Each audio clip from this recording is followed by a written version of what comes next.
Hello मेरे प्यारे साथियों, आप लोग कैसे हैं? हम उम्मीद करते हैं कि आप लोग अच्छे होंगे और आप लोग की पढ़ाई-लिखाई भी बहुत ही ज़बरदस्त तरीके से चल रही होगी। तो विद्यार्थी हमने आप लोगों से प्रॉमिस किया था कि हम लोग लाएँगे एक एसएससी जीडी का जो है उसका प्रैक्टिस सेट, ठीक है? प्रीवियस ईयर के आपके प्रैक्टिस सेट हम लाने वाले हैं। तो आज वह दिन है, अब से आपका प्रैक्टिस सेट और प्लस आपकी क्लास दोनों चलने वाली है, ठीक है? प्रैक्टिस सेट और क्लास दोनों चलने वाली है। तो उसकी चिंता तनिक भी ना करिएगा और ध्यान रखिएगा, यदि आपको एग्ज़ाम में अच्छे मार्क्स लाना है, यदि आपको एक सीट सुनिश्चित करनी है, एक सीट हासिल करनी है, केवल एक सीट से आपको मतलब है, ठीक है? केवल एक सीट आपको चाहिए। अगर एक सीट हासिल करना है, तो उसके लिए मेरे भाई आपको क्या करना पड़ेगा? टेस्ट देना पड़ेगा। टेस्ट बहुत ही महत्वपूर्ण है, उसके साथ-साथ आपका क्या करना पड़ेगा? प्रैक्टिस करना पड़ेगा क्योंकि आपके पास बहुत कम दिन हैं। उस कम समय में आपके लिए सबसे रामबाण का काम करने वाला है क्या? टेस्ट। ये टेस्ट बहुत मायने रखता है भाई, बहुत मायने रखता है टेस्ट। ये टेस्ट यदि देते हैं तो आपको ये पता चलेगा कि कौन-कौन सा अभ्यास से आपका कौन-कौन सा चैप्टर आपका वीक है, कौन-कौन सा चैप्टर आपका वीक है और उसके साथ-साथ आपको करना क्या है? प्रैक्टिस करना है। प्रैक्टिस करना है और उसके साथ-साथ आपको मॉक टेस्ट देते रहना है। मॉक टेस्ट आपकी स्पीड को बूस्ट करेगा, ठीक है? स्पीड को क्या करता है? बूस्ट करता है। आप उससे क्या होंगे कि अच्छे मार्क्स लाने के काबिल बन जाएँगे। काबिल होने का तात्पर्य है यदि आप प्रैक्टिस करते हैं और साथ-साथ आप टेस्ट देते हैं, तो कहीं न कहीं क्या होगा आपके अच्छे मार्क्स आते ही आते हैं और उसका अनुभव आप कहाँ सीखेंगे? देखेंगे, सीखेंगे भी और देखेंगे भी कहाँ? एग्ज़ाम हॉल में। क्योंकि आप क्वेश्चन तो लगाते हैं, ऐसा लगता है सारा क्वेश्चन आ रहा है, लेकिन जब एग्ज़ाम हॉल में बैठते हैं मेरे भाई ना, वहाँ पे सारी चीज़ें एकदम स्लो हो जाती हैं और स्लो होने होता क्यों है ऐसा? क्यों होता है? क्योंकि हमने ना तो प्रैक्टिस किया, ना ही मैंने टेस्ट दिया। अगर टेस्ट देते तो उस कम समय में यानी 1 घंटे के समय में आप उस चीज़ को कर सकते थे। लेकिन आपने ना टेस्ट दिया, ना प्रैक्टिस दी किया। तो आपके लिए है आप टेस्ट दीजिए, कोई भी ले सकते हैं। आप तो फ्री में भी आ रहा है यूट्यूब पे उस पे देख सकते हैं क्या नाम है गूगल पे सर्च कर सकते हैं, गूगल पे भी और टेस्ट वाला भी है, फ्री देता है और या तो आप टेक्स्ट बुक से ले सकते हैं। टेक्स्ट बुक से लीजिए, सारे एग्ज़ाम के बारे में आपको जानकारी दे दी जाएगी। वहाँ पे आपको सारा कुछ मिल जाता है। प्रीवियस के क्वेश्चन मिल जाते हैं, आपको पीवाईक्यू मिल जाता है। पीवाईक्यू मतलब क्या होता है? जो पिछले ईयर पेपर हुए होते हैं, उसी का आपको क्वेश्चन मिल जाता है। उसके साथ-साथ आप क्या उसके बेस्ड क्वेश्चन मिलता है, बेस्ड मतलब उसके आधार पे क्वेश्चन मिलता है कि कौन-कौन सा चैप्टर से कौन सा क्वेश्चन आ रहा है, ठीक है? तो और आपको प्रीवियस ईयर के क्वेश्चन को टच करना है। पीवाईक्यू जितना भी है आपका, प्रीवियस ईयर के क्वेश्चन को आपको टच करना है। प्रीवियस ईयर के क्वेश्चन ही आपको बताएँगे कि कौन-कौन से चैप्टर से कौन कितना-कितना सवाल आई हुई हैं। और उसके पहले तो मैंने सारा चीज़ डिस्कस कर चुके हैं हम लोग कि कितने शिफ्ट से कितने सवालें आती हैं और कहाँ से कहाँ, कैसे-कैसे, ठीक है? सारा कुछ मैं डिस्कस कर चुका हूँ। आप लोग उस वीडियो को देख सकते हैं। प्लेलिस्ट में पड़ी हुई है, ठीक है? तो चलिए स्टार्ट करते हैं और आज के सेशन को अपना आगाज़ करते हैं। देखिएगा, पहला क्वेश्चन इस प्रकार से है और ध्यान रखिए मेरे भाई कि जैसे क्लास में आपका चलता है ना, उस प्रकार से टेस्ट में यानी प्रैक्टिस सेट में नहीं चलेगा। इसमें हम पूरी चीज़ें डिटेल्स नहीं बताने वाले हैं क्योंकि हमको 20 क्वेश्चन को हल करवाना है, वो भी समय के अंतर्गत, ठीक है? तो अब वो चीज़ें जो डिटेल से हम बताएँगे, वो तो क्लास में चलने वाली हैं, ठीक है? प्रैक्टिस यानी आपका जो प्रैक्टिस बैच होता है, उसमें आपको डिटेल से सारी चीज़ें नहीं बताई जाएँगी। उसके लिए मैं अलग वीडियो बता दूँगा, वहाँ पे आप देख सकते हैं, ठीक है? सारे चैप्टर का मैं वीडियो डाल दूँगा, वहाँ पे आप देख सकते हैं। तो चलिए स्टार्ट करते हैं। देखिएगा, तो दिया है क्या ए और बी एक काम को अलग-अलग क्रमशः 10 दिन और 15 दिन में कर सकते हैं। तो देखेंगे हम लोग ए कै दिन में 10 दिन में और बी कितने दिन में भैया 15 दिन में। तो ऐसे क्वेश्चन को हल करने के लिए हम लोग क्या करते हैं इन दोनों को एलसीएम लेते हैं। जो एलसीएम आता है वही कुल कार्य होता है। 10 और 15 का एलसीएम क्या होगा भाई 30 होगा। अब यहाँ पे हम लोग इसमें भाग देते हैं उसकी क्षमता निकलती है 10 तिया 30 और यहाँ पे 15 ना 30। अब देखिएगा यहाँ पर क्या करते हैं अब आगे पढ़ते हैं कि बी अकेले 3 दिन तक कार्य करता है। जो बी है वो अकेले 3 दिन तक कार्य करता है। फिर वह कार्य छोड़ देता है, वो कार्य छोड़ दिया। अब क्या है, ए शेष कार्य को कितना दिन में पूरा करेगा। तो ऐसे प्रश्नों को करने के लिए देखिएगा कैसे करते हैं हम लोग। तो पहले जो कार्य छोड़ा है ना, उसका कार्य करवाइए कि 3 दिन में वो कितना कार्य किया। तो लिखेंगे हम लोग क्या, बी द्वारा 3 दिन में किया गया कार्य कितना है भैया। देखिए, एक दिन में वो 2 कार्य करता है, तो 3 दिन में कितना कर सकता है भैया, 3 गुणे 2। वो कितना कार्य कर लिया भैया, 6 कार्य कर लिया। कितना कार्य कर लिया, 6 कार्य। अब 30 कार्य टोटल हुआ, 6 कार्य उसने पूरा कर लिया, कितना कार्य बचा, 24 कार्य बता। शेष कार्य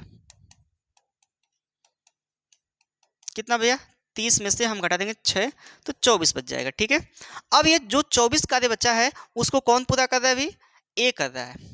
तो जो करेगा उसी की क्षमता से हम लोग क्या करेंगे, भाग दे देंगे। तो ए द्वारा लिया गया समय, ठीक है। तो देखिएगा कितना होगा, 24 में हम लोग जितना कार्य बचा है शेष उसको ए द्वारा करवा दें, तो ए की क्षमता कितनी है, 3 है, तो 3 से हम लोग भाग देंगे, 3/24 कितना आने वाला है, 8 आ जाएगा। ठीक है, बी वाला आपका राइट आंसर हो जाएगा। कोई दिक्कत है, कोई परेशानी है तो बताइए, अपनी दिक्कत परेशानी को साझा कर सकते हैं। कोई दिक्कत हो, कोई समस्या हो तो बताइए। समझ में आया कि नहीं आया। और डिटेल से यहाँ पे सारी चीज़ें नहीं पढ़ाई जाएंगी, ये ध्यान रखिए, क्योंकि ये प्रैक्टिस बैच है। तो प्रैक्टिस बैच में आपको केवल और केवल चीज़ें बताई जाएंगी कैसे कैसे होती हैं। उसके लिए अलग क्लास चलेगा, उसमें आपको डिटेल से सारी चीज़ें बता दी जाएंगी। ठीक है, तो जल्दी से इसका स्क्रीनशॉट लीजिए, फिर इसके बाद आगे बढ़ा जाए। चलिए, ये देखिए, एक बेलनाकार टैंक की क्षमता 5632 मीटर क्यूब है। यदि इसके आधार का व्यास 16 मीटर है तो इसकी ऊंचाई ज्ञात कीजिए। तो ध्यान दीजिएगा इस बात का कि अगर मैं बात करूं इसकी बेलन की, यह है बेलन। अब कई बच्चे क्या होते हैं, ध्यान रखिएगा कि सबका अर्थमेटिक सही होता है, फंसते हैं यहीं से। इसी में आपको 20 में 20 सारे क्वेश्चन करना है, ध्यान रखना है। 20 क्वेश्चन आएंगे तो 20 क्वेश्चन मैथ के होने चाहिए, तभी हो पाएगा। अब ये कब संभव होगा, जब सारे चैप्टर्स को आप कवर किए रहेंगे तब। इसकी चिंता नहीं लेनी है, ये चैप्टर हम जल्दी आप लोग के बीच लाएंगे। ठीक है, जितना भी मेंसुरेशन का रहेगा सारे क्वेश्चन लाएंगे। और ये ध्यान रखिएगा एक बात, जितने भी जीडी में क्वेश्चन आते हैं, ये वाला पिछले ईयर के क्वेश्चन को जितना भी देख सकते हैं ना, सब फार्मूला पे बेस है, सब फार्मूले के आधार पे है। जितना भी है क्वेश्चन सब फार्मूले बेस्ड है। ठीक है, फार्मूला पे लगाएंगे, लग जाएगा। बट वो फार्मूला याद होना चाहिए, और याद होने की मैं ट्रिक भी बताऊंगा, उसकी चिंता नहीं करना है आपको। ठीक है, तो देखिएगा, ये बेलन है, ये इसकी त्रिज्या है, ये हाइट होती है, इसको गहराई का भी नाम दे सकते हैं, कोई दिक्कत नहीं है। तो इसकी चीज़ें क्या होती हैं उसको नोट कर लीजिएगा, इसका क्लास में मैं चर्चा कर लूँगा आपके। ठीक है, तो बेलन का कुछ चीज़ें होती है महत्वपूर्ण, इसको नोट कर लीजिए, क्योंकि जब आप प्रैक्टिस यानी मॉक टेस्ट देंगे तो उसमें आवश्यकता पड़ेगी, सकती हो सकता है। बेलन का वक्र पृष्ठ कितना होता है, 2πr/h होता है। ठीक है, बेलन का संपूर्ण पृष्ठ कितना होता है, 2πr कोष्टक में h प्लस r। बेलन का आयतन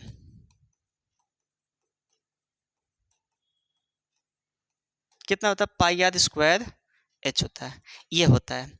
और एक बात ध्यान रखिएगा विद्यार्थी, कि जब भी धारिता की बात करें, जब भी उसके क्षमता की बात करें, तो उसका संबंध डायरेक्ट किससे होता है, उसके आयतन से होता है।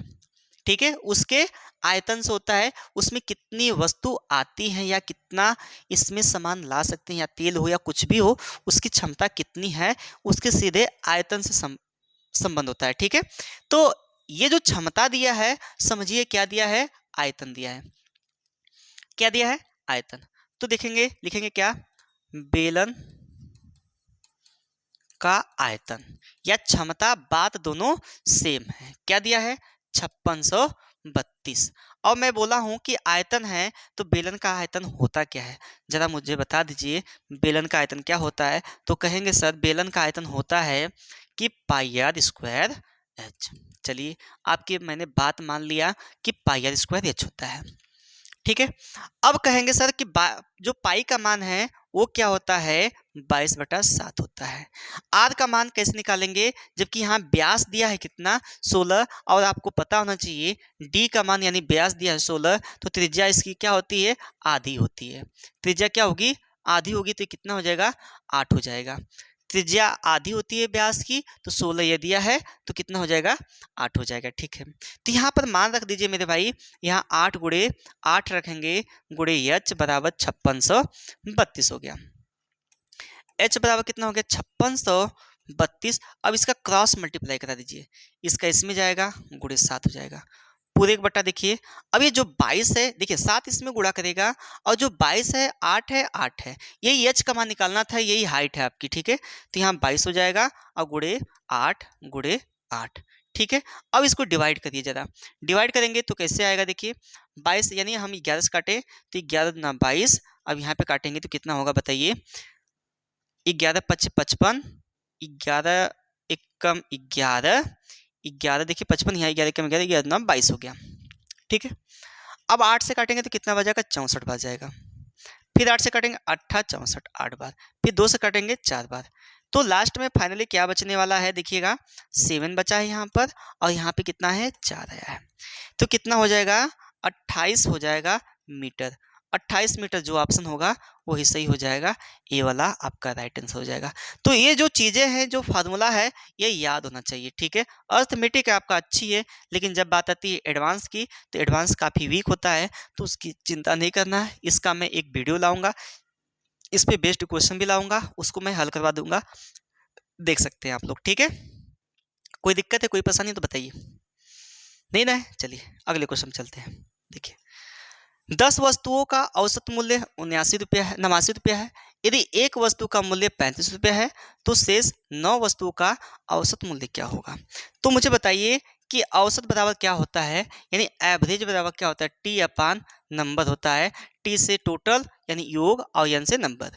तो औसत दिया है कितना, 10 वस्तु दिया है और औसत दिया है, तो वस्तु कितना दिया है बताइए, 10 दिया है, ठीक है, और औसत कितना दिया है, 89। 89 बराबर टी टोटल निकाल लीजिए, और यहाँ पे वस्तु दिया है 10। या तो आप ऐसे कह सकते हैं कि औसत बराबर, देखिए टोटल बराबर क्या होता है, टोटल बराबर होता है, टोटल एन ए होता है। आप जब भी निकालें औसत, और औसत दिया हो और नंबर दिया हो, तो योग निकालने के लिए इसका और इसका गुणा करा दीजिए, तो कितना हो जाएगा, 10 गुणे 89 कर देंगे तो कितना हो जाएगा, 890 आ जाएगा, ठीक है। इसमें 10 संख्याओं का है, एक संख्या इसमें क्या दिया है, 35 दिया है, एक संख्या 35 दिया है, तो शेष 9 वस्तुओं का औसत मूल्य क्या होगा। एक वस्तु का दिया है 35, 9 वस्तु निकाल, मतलब क्या है कि एक वस्तु का दाम इसमें घटा दीजिए, तो एक वस्तु को घटा देंगे यानी 35 घटा देंगे, कितना बचने वाला है, 5, और यहाँ पे कितना बचेगा, 8 में से 3 गया, 5 बचेगा, यहाँ पर 8। अब पूछा 9 वस्तुओं का औसत मूल्य, तो औसत बराबर होता है एवरेज बराबर, हमने अभी बताया टोटल अपान नंबर होता है। तो एवरेज निकालना है, टोटल कितना है, 855 है। अब 9 वस्तु है तो 9 से भाग दीजिए, 10 वस्तु होती है 10 से भाग देते, अब 9 वस्तु को पूछ रहा है तो भाग देंगे। देखिए 9 8 72, 99 81 को 1, इसमें बचा 4, 9 5 45, कितना आ गया, 15 आ गया।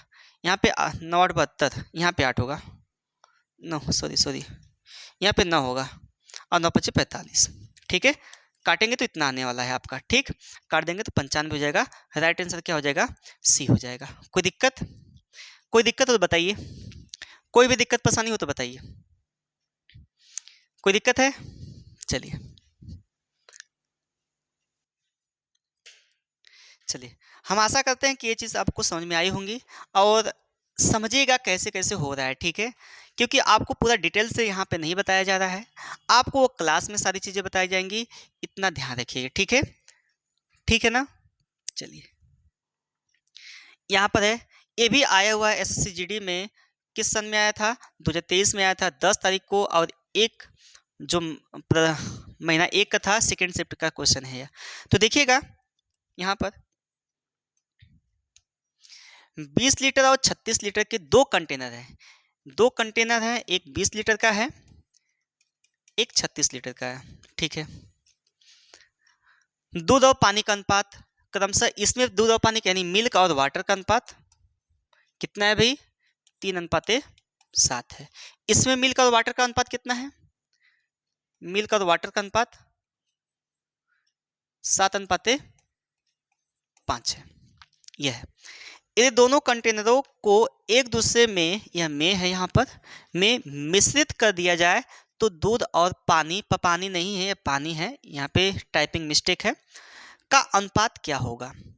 तो अगर ये दोनों कंटेनर को एक साथ मिला दिया जाए तो इसमें दूध और इसमें, दोनों में दूध और पानी, इसमें भी है और इसमें भी है, इन दोनों को जब मिला दिया जाए तो वहाँ पे अनुपात क्या बनने वाला है, किसका, दूध और पानी का। तो देखिएगा, इसको दो तरीके से मैं बताऊंगा। मेथड 1 है जो इसको समझिएगा, ठीक है, मेथड 1 समझिएगा।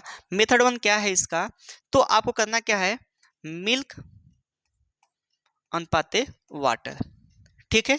तो जो मिल्क वाला होगा, ये देखिए मिल्क है, ये वाटर है, तो देखिएगा इसको काफ़ी इजी तरीके से हम लोग लगाएंगे। तो देखिए अब करना क्या है, यहाँ मिल्क है 3, ठीक है, मिल्क है 3, तो आप 3 लिखिए, पूरे 1/7, 10 प्लस मिल्क, मिल्क को जोड़ना है, वाटर, वाटर को जोड़ना है। मिल्क वाला इसका हिस्सा कितना है, देखिए अब इसमें कितना था, 20 लीटर है, तो 20 से गुणा करा देंगे, ठीक है, प्लस करना है। इतना समझ में आ रहा है कि नहीं। अब इसमें मिलके कितना है, 7 है, 7, और कुल कितना है, 12 है, और इसमें टोटल कितना था, 36 लीटर, 36 लीटर। ये तो मिल्क वाला हिस्सा हुआ। अब वाटर का देखिए, वाटर कितना है, 7/7, 10 गुड़े टोटल कितना है, 20 है, प्लस इसमें कितना है, 5 है, अनुपातिक योग 7×5 12, गुड़े कितना, 36, ठीक है। अब देखिए 10 से 10 हम उड़ा दें, 10×9 20 हो गया, 2 3 6 प्लस यहाँ पर 12 3 36, 7 1 21 हो गया, ठीक है। अनुपाते यहाँ पर 1 0 से 1 0, 7 9 14 हो गया, प्लस 12 3 36, 3 5 15 हो गया, ठीक है। ये कितना हो गया, 27 हो गया, अनुपाते ये 29 हो गया। ये हुआ आपका आंसर सी वाला, ठीक है। एक तो ये वाला तरीका था। अब मेथड 2 देखिए, मेथड 2, मेथड 2 में देखिएगा, यहीं पे मैं हल कर लेता हूं। देखिए यहाँ पर क्या है, मिल्क और वाटर का अनुपात कितना है, 3:7 है, ठीक है। और यहाँ पर मिल्क और वाटर का अनुपात कितना है, दूसरे कंटेनर वाला कितना है भाई, 7:5, ठीक है। अब इसको जरा समझिएगा, काफी इजी है, समझना है आपको। देखिए कैसे हो रहा है। अब देखिए यहाँ पे टोटल कितना है, इसका टोटल कितना है मुझे बताइएगा, टोटल कितना है। थोड़ा इसको डिस्टेंस बना के लिख लेते तो और अच्छा होता, इसको डिस्टेंस बना के लिख लेते हैं ना। देखिएगा अनुपात यहाँ पे 3:7 था, और यहाँ पर 3 कितना है, 7:5 है, ठीक है। चलिए अब इसका टोटल कितना दिया है बताइए, टोटल दिया है कितना, 20 दिया है, और यहाँ पे टोटल कितना है इसका, 36 है। मेथड 1 और मेथड 2 देखिएगा, जो आपको अच्छा लगा वो अप्लाई कर लीजिएगा। अब देखिए अगर मैं यहाँ पे देखूँ, अगर इन दोनों का योग कितना है, यहाँ पे 3 और 7 मिला के 20 हो सकता है कि नहीं हो सकता है बताइए। ये भी 3:7, यही 20 के बराबर होगा ना। तो यहाँ 20 के बराबर देखिए, 20 के बराबर 7 3 10 हो गया। देखिए 7 3 10, 10 कितना हो गया, 20 के बराबर हो गया। तो एक कितना होगा, 2 के बराबर होगा। एक कितना के होगा, 2 के बराबर। तो ये 2 3 6 ये हो जाएगा, 6 और 2 7 14 ये हो जाएगा। कोई दिक्कत नहीं, दिक्कत। अब बताइए यहाँ पे 7 5 12 हो गया, 12 बराबर 36, तो 1 बराबर 3 हो जाएगा। जब 1 बराबर 3 होगा, जब 1 बराबर 3 होगा तो मुझे बताइए, तो 1 बराबर 3 है तो 3 बराबर कितना होगा, 7 3 21, 21 लिख लेंगे हम लोग यहाँ पे, और यहाँ पर 3 5 15 लिख लेंगे, ठीक है। अब जोड़ दीजिए, यहाँ पर पानी वाटर को जोड़ेंगे, मिल्क वाला से जोड़ेंगे, तो 6 और 21 कितना हो जाएगा, 27 हो जाएगा। और यहाँ पर कितना हो जाएगा, 14 और 5 15, 14 और 15, यहाँ 5 3 15 होगा, कितना हो गया, 29 हो गया। अब यह 27 27 अनुपाते 29, 27 अनुपाते 29 हो जाएगा। बताइए समझ में आया कि नहीं आया। ये मेथड 1 है और ये मेथड 2। कई तरीके होते हैं, वो तरीका अब इस क्लास में तो नहीं बताया जा सकता, वो आपको हम जब इसकी क्लास लेंगे एलिगेशन की तो उसमें आपको सारे तरीके बता दिए जाएंगे। इसकी चिंता तनिक भी नहीं करनी है, बस आपको क्या करना है, प्रैक्टिस में देखना है कैसे कैसे सवालों को लगाया जा रहा है। ठीक है, चलिए अब अगले क्वेश्चन चलते हैं। ये वाला बोला है 5750 पर एक वर्ष के लिए 16% की दर से वार्षिक रूप से चक्रवृद्धि ब्याज होने वाले ब्याज, यानी एक वर्ष का है, और अर्धवार्षिक रूप से चक्रवृद्धि ब्याज होने वाले ब्याज के बीच कितना अंतर है, ये पूछा है।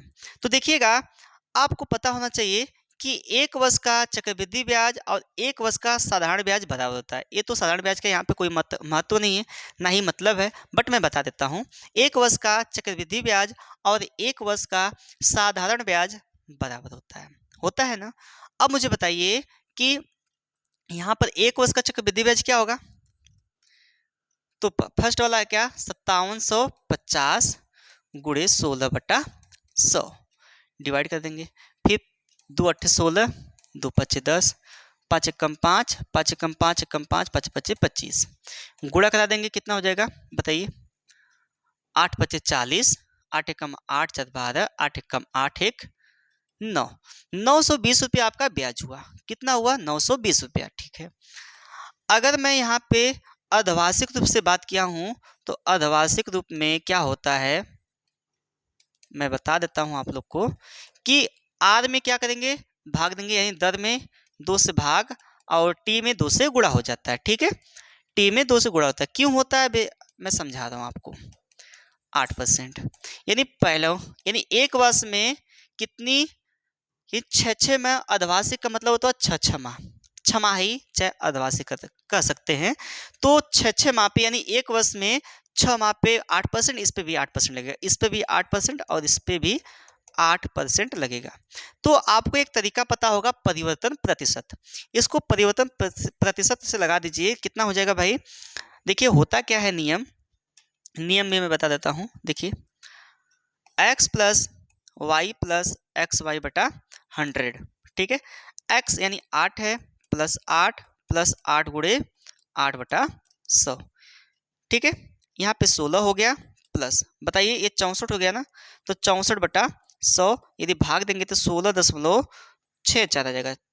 यहाँ पे 0.2 स्थान पे जोड़ देंगे, 64 इतना हो गया। अब बताइए पहले साल का जो था आपका एसआई, पहले साल का क्या था, पहले साल एक वर्ष का कितना है, 16 है, और इसका अंतर ले लीजिए, अंतर कितना होगा, 16.64। ठीक है, और माइनस कर देना है।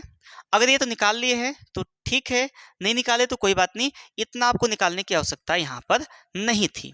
ठीक है, इसका निकालने की आवश्यकता नहीं थी। अब मुझे बताइए इसका क्या होगा, 16.64 यहाँ पे दिया है, और यहाँ पे कितना, पहले साल का 16% है, पहले साल का 16% है। बात को समझिएगा, मैं इतना निकाल दिया हूँ, इसको निकालने की आवश्यकता नहीं है। सिर्फ आप यहाँ पे एक वर्ष का पहली बार का जो दिया है, एक साल के लिए 16% है, ये ठीक है। फिर एक साल में अर्धवार्षिक लगा दिया गया है, तो उसका और इसका अंतर पूछा है। तो अंतर देखिए यहाँ पे कितना आया, देखिए ये भी परसेंटेज है, ये भी परसेंटेज है, तो 0.64 आ गया परसेंट। और अगर आपका मूलधन दिया है, तो कुछ नहीं करना है, मूलधन का निकाल लेंगे, 5750 गुणे 0.64/100 कर देंगे। इसको हटाएंगे, 100 से भाग करेंगे और 100 से गुणा भी करेंगे। ठीक है, दशमलव हट गया, ये दशमलव हट गया। ठीक है, अब डिवाइड करना प्रारंभ करिए। अब देखिए एक शून्य से एक शून्य काट देंगे हम लोग। ठीक, अब यहाँ पे देखिए 5 से काटेंगे तो 5 एकम 5, 5 एकम 5 5 25। ठीक है, ये 15 10 हो गया। 2 से काटिए, कितना हो जाएगा, ये 4 हो जाएगा। देखिए यहाँ पर 32 हो गया। ठीक है, 32 हो गया ना, देखिए 2 से काटेंगे 32 हो जाएगा। ठीक है, अब गुणा कराइए इसका 32 का 115 में, 32 का 115 में गुणा कराएंगे, ये हट जाएगा दशमलव, दशमलव को हटाने के लिए इसका गुणा नहीं होगा, ध्यान रखना है, ये दशमलव को हटाने के लिए किया गया है। देखिए 115 में 32 का गुणा कराइए, 32 बच्चे 160, फिर 32 से कम 32, 32 में 16 जोड़ेंगे, कितना होगा 8, और यहाँ पे 4, 48 को 8,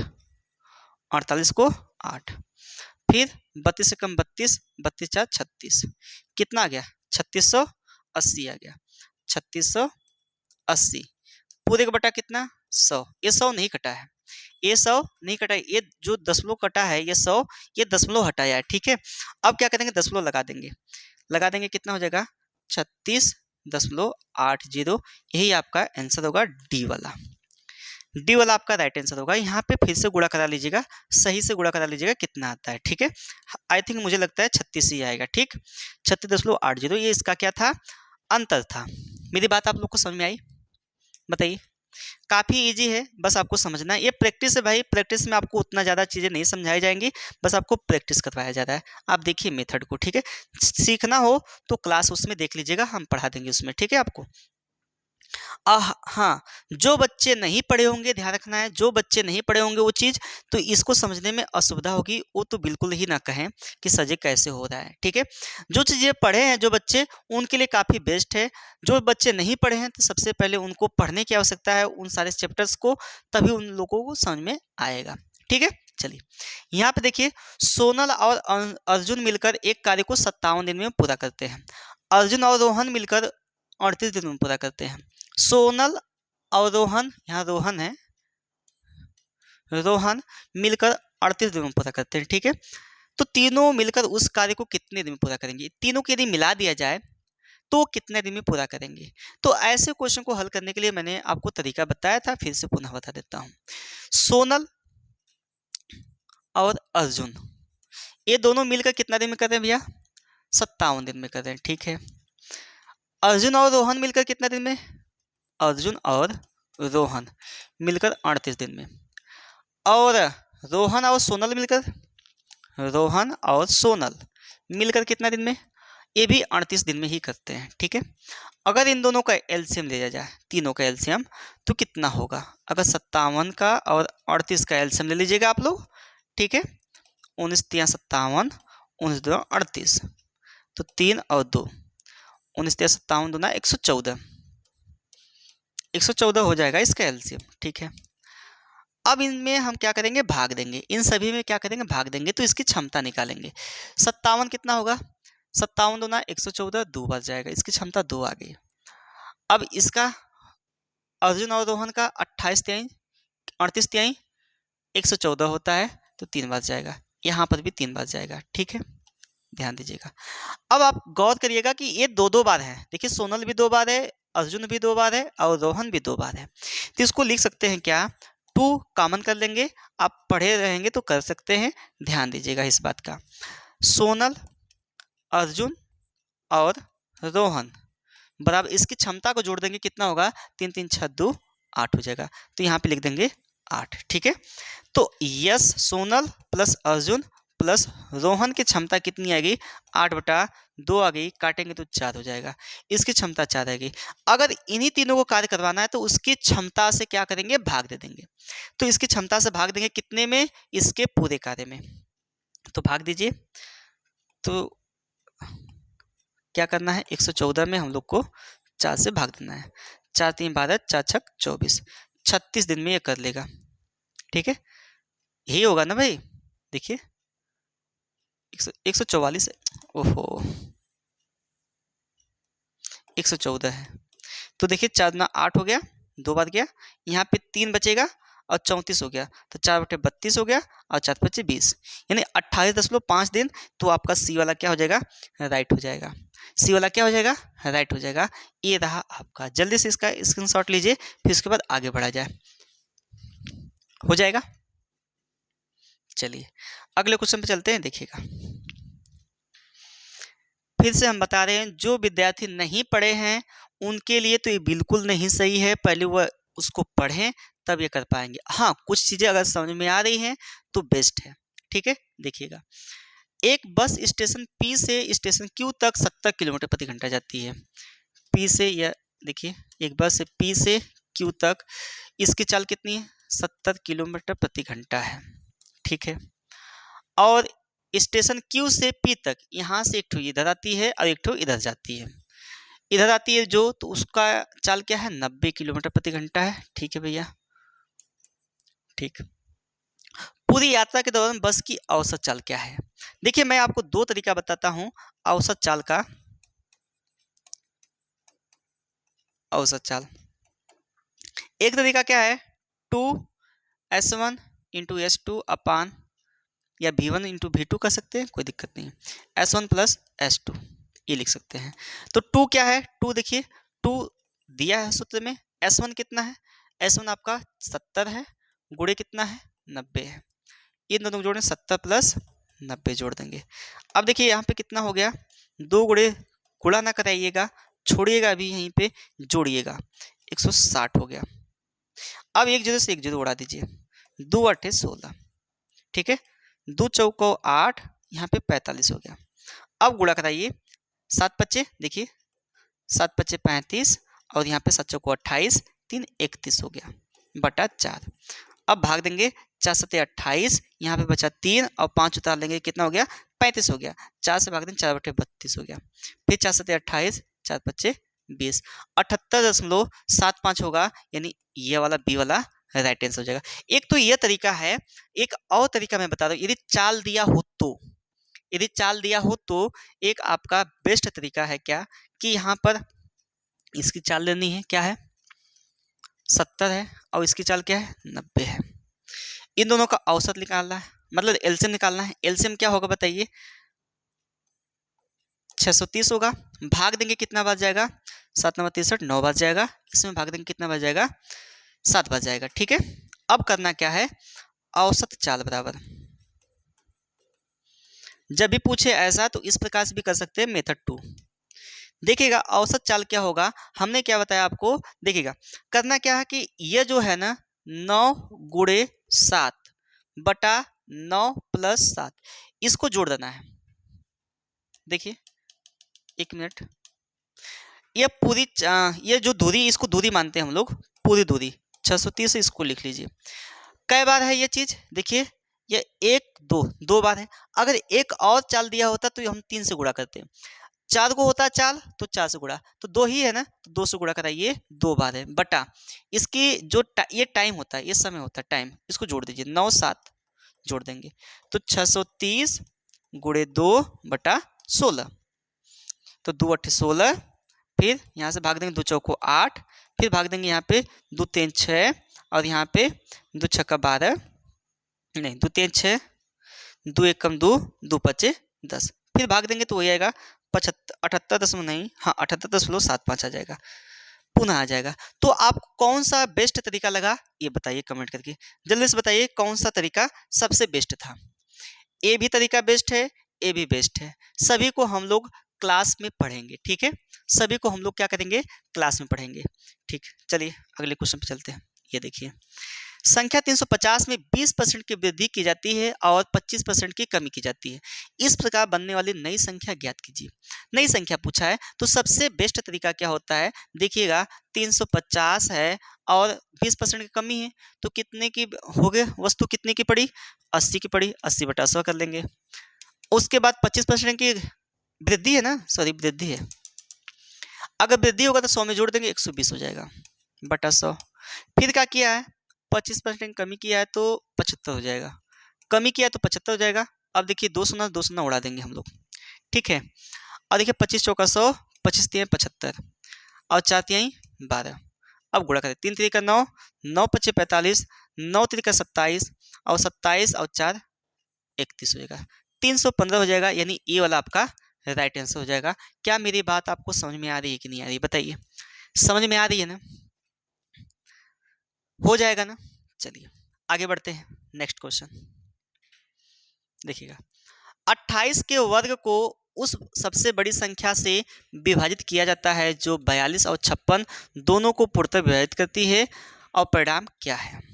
ध्यान रखना है 28 का वर्ग, 28 का वर्ग में बड़ी से बड़ी संख्या से भाग देना है, तो आपको पता होना चाहिए इसको विभाजित करने वाली सबसे बड़ी संख्या का मतलब क्या हो गया, ये 42 का और 56 का HCF, यहाँ पे HCF से इसके भाग दिया जाएगा। देखिए पढ़िए क्वेश्चन को, 28 के वर्ग को उस सबसे बड़ी संख्या से विभाजित किया जाता है जो 42 और 56 दोनों को पूर्णतः विभाजित कर सकती है। तो कौन करने वाली है भैया? इसका HCF क्या होने वाला है बताइए? 14 होगा क्या? इसका HCF 14 होगा। 14 तिया 42, 14 चौका 56, आप लोग निकाल भी सकते हैं, ठीक है। तो निकालने के दौरान पता चला 14 है, तो हम लोग क्या करेंगे? 14 से भाग देंगे। 28 गुणे 28 हो जाएगा बटा 14। 14 दूना 28, ये कितना आ गया? 56, और 56 आपका राइट आंसर हो जाएगा। बताइए समझ में आया कि नहीं आया? है ना आसान? एकदम सेम ऐसे क्वेश्चन आने वाले हैं। बताइए आप 20 में 20 करके आएंगे, ये मेरा वादा है, ठीक है, यदि आप अच्छे से तैयारी करते हैं तो। ठीक, चलिए अगला देखते हैं। बोला है 7, 5 और 3 के चौथा अनुपाती। ध्यान रखना है 7, 5, 3 के चौथा अनुपाती निकालने का सबसे बेस्ट तरीका क्या है कि 7/5 करिए बराबर यहाँ पे 3/x कर लीजिए, ठीक है। गुणा कराएंगे कितना हो जाएगा बताइए? 5x 7x होगा, 7x बटा बराबर 15 कर लेंगे तो x बराबर कितना हो गया? 15/7 हो गया, ठीक है। बोला है तथा 7 और 13 का तीसरा अनुपात, और तीसरा अनुपात मैं बताता हूं, ध्यान रखिएगा। तीसरा अनुपात यानी C बराबर क्या होता है? देखिएगा पूछता है, कभी कभी पूछ देता है, और आया भी है क्वेश्चन, ऐसा नहीं कि नहीं आया है। तो तीसरा अनुपात बराबर होता है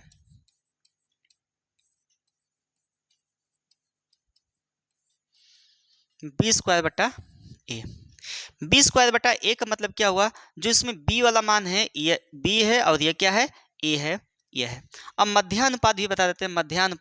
मध्यानुपात का मान क्या होता है कि देखिएगा B² बराबर A गुणे C। A गुणे C, इसका मतलब क्या हुआ? देखिए ये B बराबर क्या हो जाएगा? कड़ी में AC हो जाता है। ये होता है मध्यानुपात। ये मध्यानुपात है, ये क्या है आपका? तृतीय अनुपात है। तो यह कितना हो जाएगा? 12 कितना है? 13 गुणे 13/7। अब पूछा है के बीच अनुपात, यानी इसका चौथा अनुपात, या तीसरा अनुपात का बीच अनुपात, यानी इसके और इसके बीच अनुपात, यानी 15/7 अनुपात है। 13 गुणे 13/7 काट देंगे, कट गया। ये 15 हो गया, अनुपात 169। ये आपका राइट आंसर हो जाएगा। तो आपका ए वाला ही इसमें फिर पुनः राइट आंसर हो जाएगा। क्या मेरी बात आपको समझ में आई? क्या मेरी बात आपको समझ में आई भाई? बताइए, है ना आसान? तो चतुर्था अनुपात क्या होगा? ये होगा, ठीक है, और तृतीय अनुपात ऐसे निकालेंगे, और मध्यानुपात का फार्मूला ये हो गया, ठीक है। समझ में आई कि नहीं चीजें? चलिए ये बताइए, जल्दी से बताइए।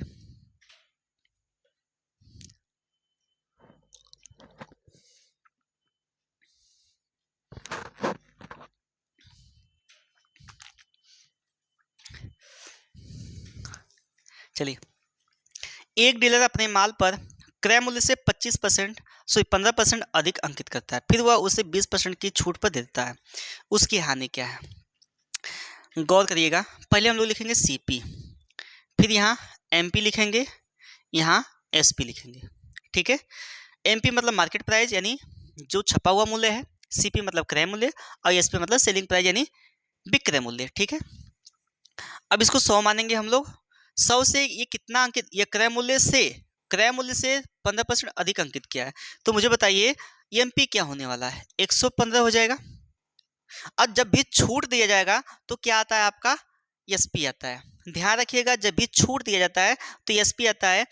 MP से डायरेक्ट संबंध किसका होता है? SP का होता है। ध्यान रखिए जब छूट दिया जाएगा तो देखिए अब 20% छूट है, यानी डिस्काउंट कितना है? 20% है। तो SP निकालिए, SP बराबर हो जाएगा यानी MP गुणे 100 माइनस डिस्काउंट बटा 100, ये होता है। तो देखिए हम बता दिए, फार्मूला भी डायरेक्ट चाहते लगा सकते थे। 115 20% छूट दिया है ना, गुणे कितना छूट दिया? 80/100 हो गया। 119 से 119 दो चौको 8, 2 पच्चे 10, काट देंगे 15 10 5 3 15। 23 चौका कितना हो गया बताइए? 23 चौका 92 हो गया। 92 हो गया, यानी SP कितना आ गया भैया? 92 आ गया। पूछा उसका हानि प्रतिशत क्या है, और ध्यान रखिएगा इस बात का कि हानि परसेंट बराबर होता है, मैं लिखवा देता हूं, हानि गुणे 100 बटा क्रय मूल्य होता है। ध्यान रखना है। अगर लाभ होगा यहीं पे लाभ पूछ देगा तो लाभ या हानि, तो यहाँ पे लाभ या हानि % हो जाएगा। ठीक है, लाभ या हानि % हो जाएगा। यदि आपका क्रय मूल्य 100 है तो आपका क्या होगा, विक्रय मूल्य से क्रय मूल्य से घटा दीजिए। तो देखिए यह है सीपी बड़ा होगा और एसपी छोटा होगा तो हानि होगा, तो 8% की हानि हुई। सेम घटा देना है। यदि ये अलग अलग हैं तो आपको क्या करना पड़ेगा, इस प्रकार से निकालना पड़ेगा। और निकाल भी सकते हैं, ऐसा नहीं है। इसमें से देखिए 8 गुणे 100 बटा क्रय मूल्य भी 100 है तो 100 से 100 उड़ा देंगे तो कितना हो जाएगा, 8 हो जाएगा। तब भी आ जाएगा, या यहीं पे हम लोग डायरेक्ट कर सकते हैं क्या, 8 घटा देंगे। अगर ये ज्यादा रहेगा तो लाभ होगा, अगर ये ज्यादा रहेगा तो हानि होगी। ठीक है, बात को समझना है। तो इसमें 8% की हानि हुई है, तो आपका राइट आंसर क्या है, बी हो गया। अब चलते हैं अगले क्वेश्चन पे, नोट कर लीजिएगा भाई। ठीक है, चलिए यहाँ पर दो संख्याओं के एलसीएम उनके एचसीएफ से 15 गुना है। ध्यान रखना है, दो संख्याएं हैं उसका एलसीएम एचसीएफ से 15 गुना है। तो देखिएगा काफी इजी तरीके से लगाएंगे आप लोग। देखिए एलसीएम एचसीएफ का कितना गुना है, 15 गुना है, तो 15 से गुणा कर देंगे। ठीक है, इसको नीचे लाइए, इसका अनुपात निकालिए पहले, एचसीएफ बराबर 15/1। अब पढ़ते हैं आगे। एलसीएम और एचसीएफ का योग 112 है, तो यहाँ पे दिया है एलसीएम प्लस एचसीएफ का योग 112 है। मुझे बताइए ये कितना है, 15 है, तो 15x प्लस 1x बराबर कितना, 112 हो गया। ठीक है, तो यहाँ 16x हो गया, 16x बराबर 112 हो गया। तो यहाँ पे x बराबर कितना हो गया, 7 बार जाएगा, काट देंगे 7 बार। तो बताइए यहाँ पर क्या होगा, एलसीएम कितना निकल के आया, 105, और एचसीएफ कितना निकल के आया, ये से गुणा करा देंगे, 15 7 105, 7 1 7, ये निकल के आया। तो पूछा पहली संख्या यहाँ पे दिया है और दूसरी संख्या पूछा है, तो आपको पता होना चाहिए कि होता है नियम क्या, पहली संख्या गुणे दूसरी संख्या बराबर एलसीएम गुणे एचसीएफ, ये भूलिएगा मत। ठीक है, ये होता है।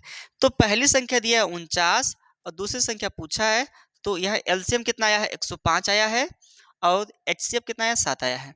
यहाँ दूसरी संख्या बराबर 105 गुणे 7 बटा 49 कर लेंगे। ठीक है, 7 7 49 और 15 7 105, यहाँ पे 15 बच जाएगा।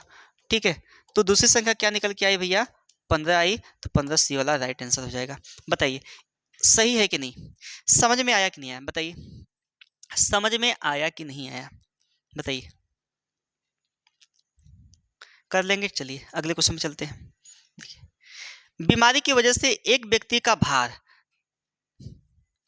1 महीने में 80 किलोग्राम से घटकर 64 किलोग्राम हो गया, तो व्यक्ति के भार में कितने प्रतिशत की कमी आई। ध्यान रखना है, जो कितना घटा है, 80 से कितना हुआ है भाई, 64 हुआ। कमी कितनी की आई है बताइए, 16 की आई है, 16 की आई है ना, 16 की आई है।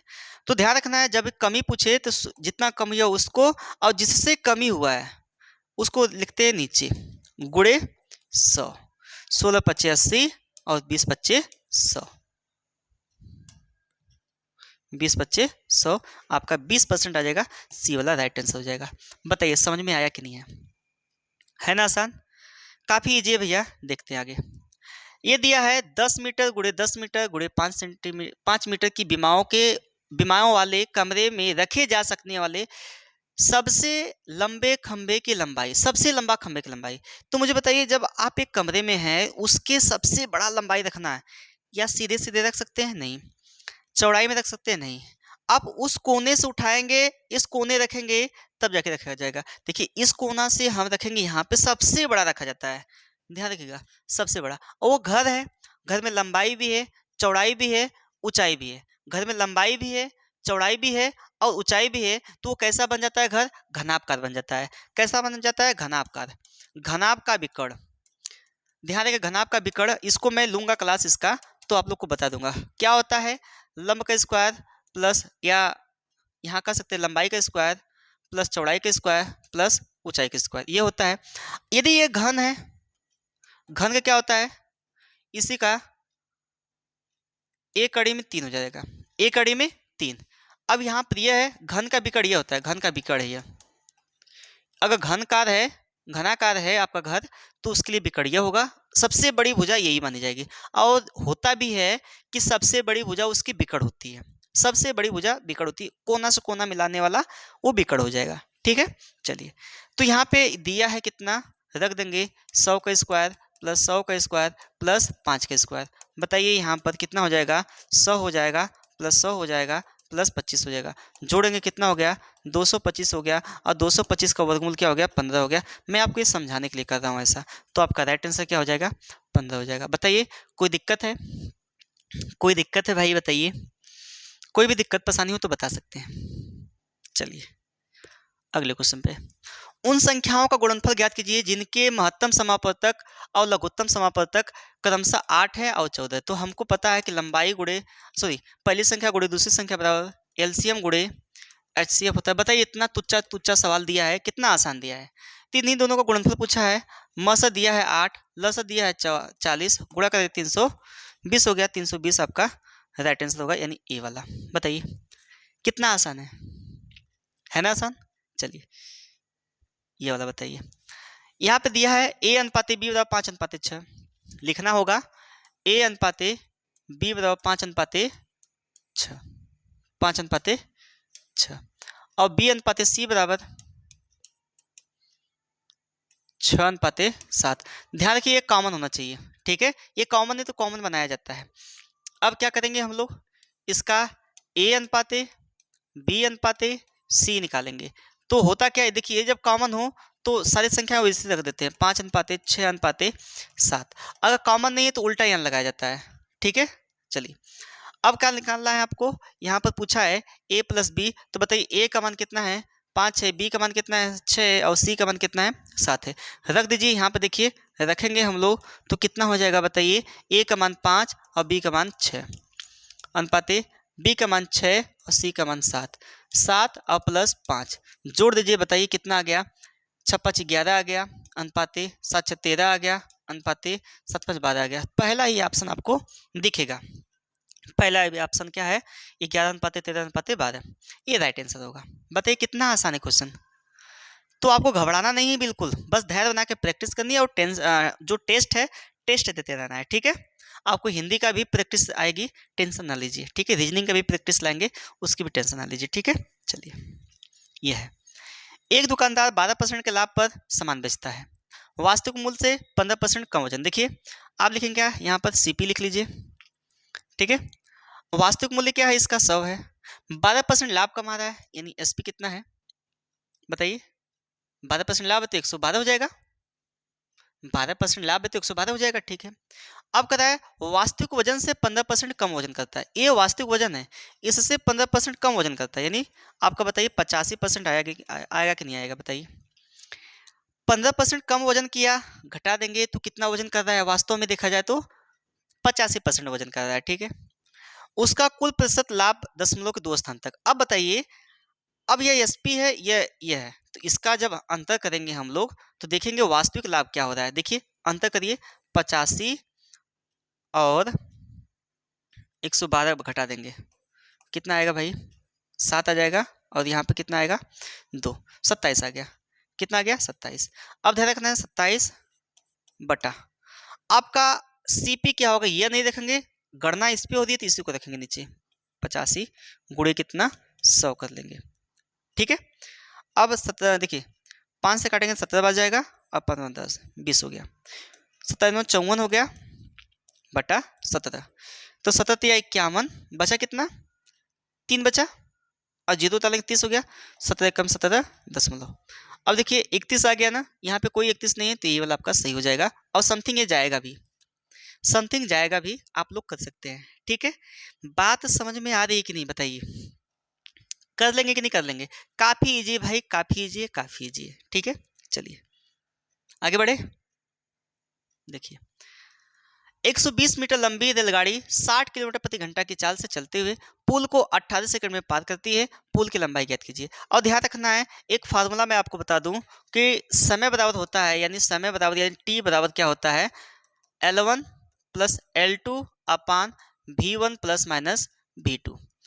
तो L1 क्या है, ट्रेन की लंबाई, L2 क्या है, प्लेटफॉर्म की लंबाई, पुल की लंबाई, कोई भी मान सकते हैं, ठीक है।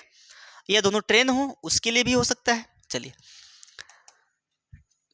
ट्रेन की लंबाई कितना दिया है, 120 दिया है, प्लस और प्लेटफॉर्म की लंबाई नहीं दिया है तो इसको x मान लीजिए बटा V1 उसकी एक ही ट्रेन है, उसकी एक ही चाल होगी। कितना है 18, कितना है भैया चाल कितना है 60 किलोमीटर प्रति घंटा, यानी 60 दिया है, 60 किलोमीटर प्रति घंटा, उसको मीटर प्रति सेकंड में बदलिए। क्यों? क्योंकि ये 20 है। अब ध्यान रखना है कि किलोमीटर प्रति घंटा से, ध्यान रखिएगा, किलोमीटर प्रति घंटा से मीटर प्रति सेकंड में जाएंगे तो कितने से मल्टीप्लाई कराना है आपको 18/5 से, ठीक है, 5/18 से करना है। ध्यान रखना है कितने से मल्टीप्लाई करेंगे भाई 5/18 से करेंगे, ठीक है, 5/18 से मल्टीप्लाई करेंगे। अगर मीटर प्रति सेकंड से किलोमीटर प्रति घंटा में जा रहे हैं तो 18/5 से गुणा कराना है, ठीक है, गुणा 18/5 से, ठीक। चलिए अब मुझे बताइए कि यहाँ पर ये किलोमीटर प्रति घंटा है तो कितने से गुणा कराएंगे 5/18 से कराएंगे, मीटर प्रति सेकंड में जाना है, ठीक है। अब यहाँ समय दिया है कितना 18 सेकंड दिया है, ठीक है भैया। अब करना क्या है आपको, हल करना है इसको। देखिए इसका सीधे गुणा कराएंगे 18 गुणे 60 गुणे 5/18, क्रॉस मल्टीप्लाई कराएंगे ना भाई, 120 प्लस एक्स, 18 से 18 चला गया, ये 300 हो गया, बराबर 120 प्लस एक्स। तो इसको भेजेंगे इधर 300 माइनस 120 बराबर एक्स, घटा लेंगे 0 8 1 180 आ जाएगा। 180 मीटर का वो क्या था प्लेटफॉर्म था, ठीक है, जिसे वह 18 सेकंड में पार की। तो ये फार्मूला आप लोग को याद होना चाहिए, इसका एक ही फार्मूला है, इसको बड़ा इंपॉर्टेंट ये फार्मूला है, ठीक है। इस पे सारी के सारी आपकी स्पीड जो ट्रेन के सवाल है सब इसी पे हल हो जाती है, ठीक है। और हम जब पढ़ाएंगे तो आपको सारी के सारे सवाल इसी पे हल करवा देंगे, टेंशन ना लीजिए, ठीक। चलिए आगे बढ़ते हैं। देखिएगा यहाँ पे दिया, एक कपड़े की दुकान में शर्ट 30% की छूट की घोषणा करता है ना, 30% की छूट की घोषणा करता है। तो ईएमपी कितना था भैया 100 मान लेते हैं, 30% की छूट दिया तो कितना में वस्तु पड़ी 70 में पड़ी, और 810 रुपये बचाना चाहता था। ऐसा करने के लिए उसे कितनी शर्ट खरीदनी चाहिए, यदि, यहाँ यदि है, यदि प्रत्येक शर्ट की अंकित मूल्य दिया है, यहाँ पे अंकित मूल्य दिया एमपी दिया है 540 दिया है, एक शर्ट का मूल्य कितना दिया है 540, और प्रत्येक पे वो कितना छूट दे रहा है 70 रुपये का छूट दे रहा है। सो इस, हाँ 30% छूट दे रहा है तो कितना पड़ी वो शर्ट 70 की पड़ी, ठीक है। तो 30% छूट दिया तो 70 की पड़ी, 2 7 चौको 28 और 7 5 35 2 37, 378 हो गया। बात मेरी समझ में आ रही कि नहीं? ये एक कपड़े पे 378 रुपया क्या कर रहा है, रुकिए 1 मिनट, 30% छूट दिया ना, वैसे भी वो सही था, फिर निकालते हैं आप छूट की कितना छूट आई, तो वो भी सही है, आप 30% निकालिए, ठीक है, काफी इजी हो जाएगा। तो 3 चौका 12 3 5 15 1 16, 162 रुपये के छूट पाया, कितना पाया 162 रुपये का छूट पाया। एक शर्ट पे उसे कितना रुपये बचाना है, एक शर्ट पे वो कितना बचा रहा है भैया 162 रुपये बचा रहा है, उसे 810 रुपये बचाना है, तो क्या करेंगे आप भाग दे देंगे, 810 में 162 से भाग देंगे तो कितना बच जाएगा, कितना बच जाएगा भाई 5 बच जाएगा। तो कितना शर्ट वो कितना खरीद पाएगा उतना रुपये में, 810 रुपये में कितना रुपये कितना शर्ट खरीद पाएगा भैया 5 को शर्ट, ठीक है, कितना शर्ट 5 को। चलिए